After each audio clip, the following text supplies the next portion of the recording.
So, what the importance of the Geneva Summit is that it allowed a resumption of dialogue between Russia and the United States, which had reached the lowest point in terms of relationship since the end of the Cold War. So the expectations were not high, but still, we managed to have a joint communique that mentions that our shared goal is to ensure predictability in the strategic sphere, reducing the risk of armed conflicts and the threat of nuclear war. And it goes on to say that Russia and the United States will embark on an integrated bilateral strategic dialogue in the near future that will be deliberate and robust. Through this dialogue, these two countries seek to lay the groundwork for future arms control and risk reduction measures. I think that the two takeaways of this meeting are the following.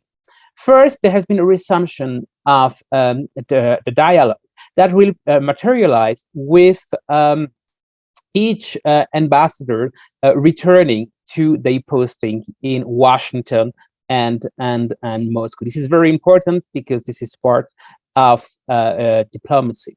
The second key takeaway is really about managing strategic stability and preventing conflict escalation. In terms of strategic stability, the two countries have committed themselves to work on nuclear weapons. They highlight the New START treaty, and maybe that could be the springboard for a further agreement in arms control. Obviously, for the United States perspective, they would like probably to include China in any future negotiation.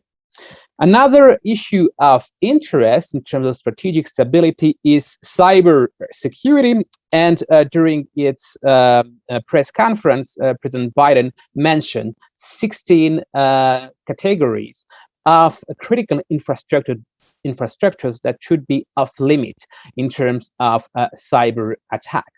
Potentially, also, this dialogue will lead to discussion about emerging strategic technologies such as artificial intelligence as well as hypersonic weapons. In terms of conflict management and prevention of conflict escalation, discussion relating to the fate of Ukraine, but maybe also Libya as well as Syria will be part of a future agenda. So overall, no major breakthrough, but probably history will tell that this summit was important in actually stopping the spiral towards non-negotiation and non-dialogue between Russia and the United States, and initiated a new dialogue that will actually foster a more strategic stability and prevent a future conflict escalation in the future.